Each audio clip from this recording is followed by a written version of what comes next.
अस्सलाम वालेकुम। आज हमारा टॉपिक है dynamics of pivot rotation. Say about Z axis.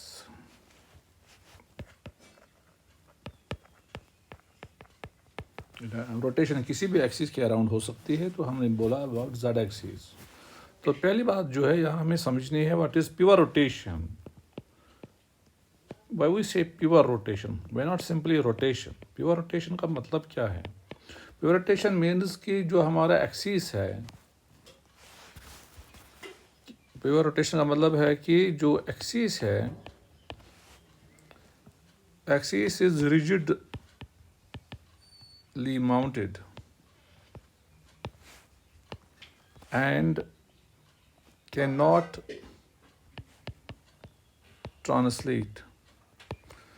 हमारा जो एक्सिस है वो एक ही जगह खड़ा है, बंद है, और वो एक जगह से दूसरी जगह नहीं जा सकता है। इसकी एग्जाम्पल हमारी पास है डोर, एक दरवाज़ा जो है, ये आप मान लीजिए दरवाजे का एक्सिस है, और ये आपका दरवाज़ा है, ये आप मान लीजिए दरवाज़ा है यहाँ पे, ये इसके हिंजेस हैं, यहाँ पे एक हिंज है, यहाँ दूसरा हिंज है। This is axis of rotation. तो दरवाज़ा घूमता है एक्सिस के इर्द गिर्द। जैसे दरवाज़ा घूमता है तो एक्सिस जो है वो फिक्स्ड है, वो एक जगह से दूसरी जगह नहीं जाता है।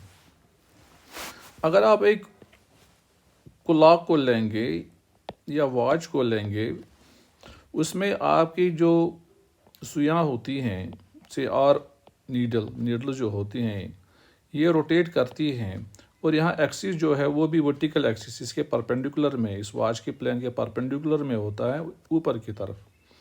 यहाँ पे इस पॉइंट पे ऊपर की तरफ एक्सिस होता है perpendicular to the plane of clock passing through it is centre. तो वो एक्सिस भी फिक्स्ड होता है, सुई घूमती है। So this is again a fixed axis, fixed. तो फिक्स्ड एक्सिस यहाँ भी है। आपका अगर बाइसिकल आप चलाते हैं, या आपका बाइसिकल है से, ठीक है, आपका बाइसिकल है, सो यूजुअली जब बाइसिकल चलता है तो इसका एक्सिस यहाँ पर भी एक्सिस जो है वर्टिकल आपके ऐसे ऊपर की तरफ, और अगर आप साइकिल वर्टिकल मानिए तो एक्सिस आपका हॉरिजेंटल है। तो जैसे बाइसिकल आगे चलता है तो एक्सिस भी चलता है, ट्रांसलेट करता है। अब अगर हम इस व्हील को, रियर जो व्हील है इसको स्टैंड पर रखते हैं, इसका स्टैंड होता है, तो मान लीजिए ये स्टैंड है। तो जैसे कभी देखना होता है, कोई मामला होता है बाइसिकल के साथ, तो आप स्टैंड पे खड़ा करते हैं। इस स्टैंड के बाद जब आप इस व्हील को घुमाते हैं,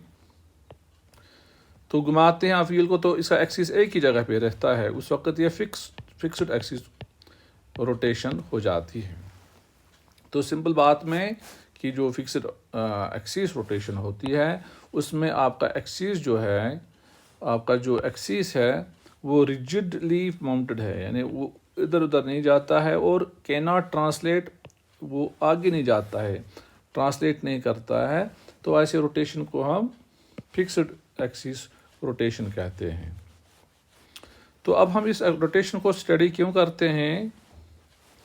इसको हम इसलिए स्टडी करते हैं, क्यों इम्पोर्टेंट इसको study, because it is simple. ये सिंपल, पहले हम हमेशा सिंपल से ही शुरू करते हैं, और इट इज़ फ्रीक्वेंटली अनकाउंटर्ड। फ्रीक्वेंटली हम इसे देखते हैं, अनकाउंटर करते हैं, तो इसलिए ये इसकी स्टडी जो है वो इम्पोर्टेंट हो जाती है। तो अब अगर हम माने कोई बॉडी रोटेट कर रही है, से ये एक बॉडी है, it is rotating about Z axis, ये जेड डायरेक्शन है, और कहीं एक्स वाई, मान लीजिए ये एक्स वाई है। थोड़ा इसको मैं शेप करता हूँ। तो मान लीजिए ये हमारी बॉडी है। आप सोच सकते हैं कि ये एक्स वाई प्लेन में है, ये एक्स वाई प्लेन है, एक्स है, ये वाई है, और ऊपर ये जेड एक्सिस है। So it is rotating about it is rotating about z axis with an angular velocity omega. Now we already know angular momentum about z axis Lz is equal to I omega. So where I is moment of inertia of the body and omega is the angular speed. So now चूँकि हम dynamics पढ़ रहे हैं तो dynamics में हम देखते हैं what causes something, dynamics of motion, dynamics seeks the cause behind the motion. तो रोटेशन जो है उसका कॉज जो है वो टॉर्क है, और टॉर्क का एंगुलर मोमेंटम के साथ ऑलरेडी रिलेशन हमें पता है।